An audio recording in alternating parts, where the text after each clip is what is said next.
This is Optimal Finance Daily, episode 362, How Not to Use Your Air Conditioning by Mr. Money Mustache of MrMoneyMustache.com.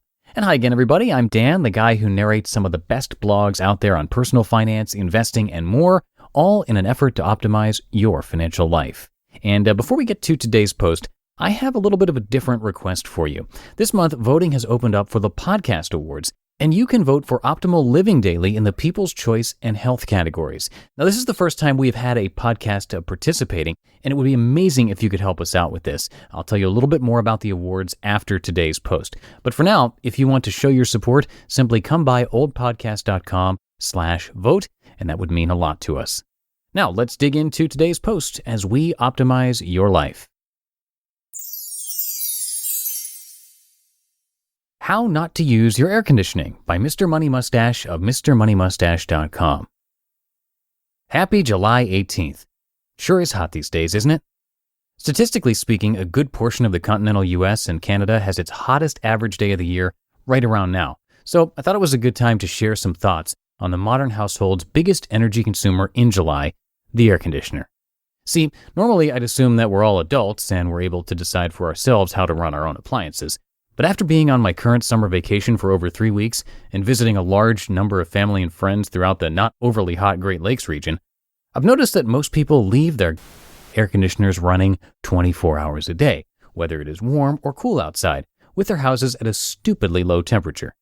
Yes, folks, it has become obvious that America and Canada both need a lesson from Mr. Money Mustache on how to use their air conditioners. I recently measured the power consumption of the central AC system in my own house. Mine is a 3-ton, 36,000 BTUs per hour system, which dates back to about 1998, when my house was built. At the time, it was considered fairly efficient with a seasonal energy efficiency rating, or SEER, of 10. Newer units, thanks to EPA rules, are now much better with ratings of 14 and higher. Changes the SEER rating translate almost directly into similar percentage decreases in your cooling costs.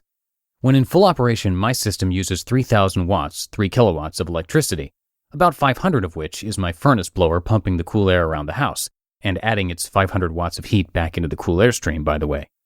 For those without electrical engineering backgrounds, 3,000 watts is an absolute load of electricity.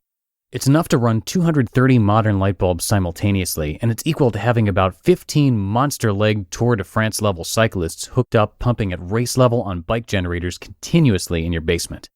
At the national average price for electricity of 12 cents per kilowatt hour, my air conditioning system burns 36 cents per hour, or $86 a month if used for 8 hours per day. With a 3-month cooling season, this would compound to several $1,000s of wasted electricity every 10 years. Yet my total average electric bill in summer, despite an average daily high temperature of almost 90 degrees in Colorado, is really only about $35. How could this be? The answer, of course, is that I have just cut out the waste without sacrificing any real happiness or comfort. Here's how comfort works.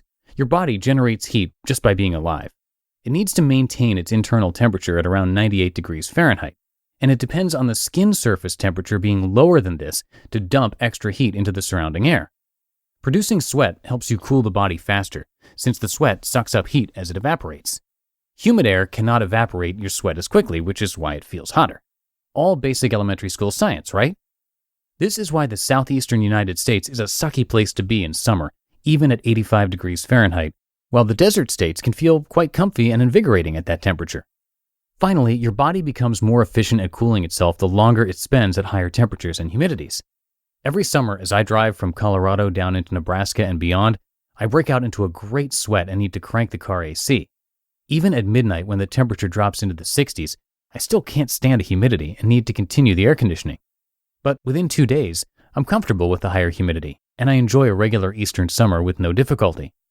As July progresses and things get hotter, I'm usually visiting a portion of my family with no AC, so my body continues to adapt. There are a few days when the temperature is so high that I get uncomfortable, but then I spray myself with the garden hose and drink a gallon of water with ice cubes, and all is well. I also take advantage of the natural cycle of the environment. In the US Northeast and Canada, and even more in the western desert areas, the temperature usually drops at night. So non-AC users take advantage of this fact to open all their windows and use large fans, 100 watts, to exhaust heat and draw in cool air to chill the entire interior contents of their homes. A 100-watt fan blowing outwards from your highest window is pulling in night air from all other windows that is 10+ degrees cooler than your house. By sucking in thousands of cubic feet of cool air per minute, this fan is doing almost as much cooling as the 3,000-watt air conditioning unit that does the same job during the daytime. The naturally cool crowd also makes a point of enjoying more outdoor food cooking and clothes drying on hot days to further reduce indoor heat sources. This is to be contrasted with the behavior of air conditioning addicts, who set their thermostats to a silly temperature below 80 and let that baby run day or night. They might turn it off at night, but forget to open the windows, so they miss out on the free nighttime cooling. I remember staying over at one friend's house in June and heading out for a midnight errand. It was so cool outside that I needed a sweater, yet his air conditioner was still running, pumping out the remaining heat from the 90-degree sunny day that had just passed. Meanwhile, his body was not bothering to adapt to summertime heat and humidity because his house was always refrigerator-like inside. All of this is completely unnecessary. The Mustachian way is to think of air conditioning as a pleasant luxury to be used when all other efforts fail, much like a car. It should be an exciting moment in your household when everyone is drinking their gallon-sized containers of ice water, wearing comfortable and summery outfits of bare feet and tank tops, and the ceiling fan is running when you proclaim, "It is hot today. Let's turn on the air conditioning. Yeah!" Then you run it for an hour or two, and the sun goes behind a tree, and you shut it back off again. And you open the windows that night and run the fan and go on with your lives.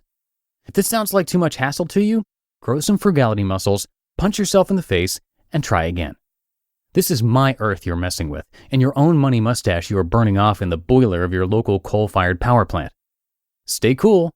Love, Mr. Money Mustache. You just listened to the post titled How Not to Use Your Air Conditioning by Mr. Money Mustache of MrMoneyMustache.com. And this article actually was written on July 18th, so the timing worked out perfectly, which is pretty cool. No pun intended. And before we go, nominations are now open for the Podcast Awards, and instead of spreading out the votes across our 5 podcasts, we decided to enter just one, and that is Optimal Living Daily. It would be great if you could show your support for that show by voting. It's totally free to do so, and your vote makes a huge impact, especially in the People's Choice category. So for Optimal Living Daily, you can vote for it in 2 categories, Health and People's Choice. To do that and show your support, simply come by oldpodcast.com/vote, and we really appreciate it. Tomorrow here on our show, we'll be hearing from Sam of Financial Samurai. So I hope to see you back here tomorrow where your optimal life awaits.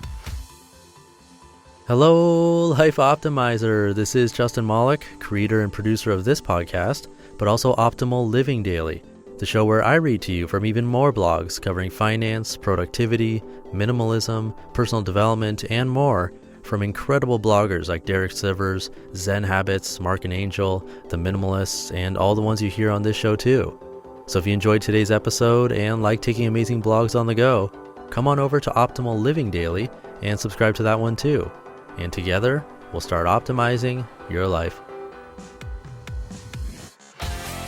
You've been listening to Optimal Finance Daily. Be sure to hit the subscribe button to stay up to date on each new episode and head to oldpodcast.com. That's OLDpodcast.com for a free gift as well as more actionable tips and resources to help you maximize your potential.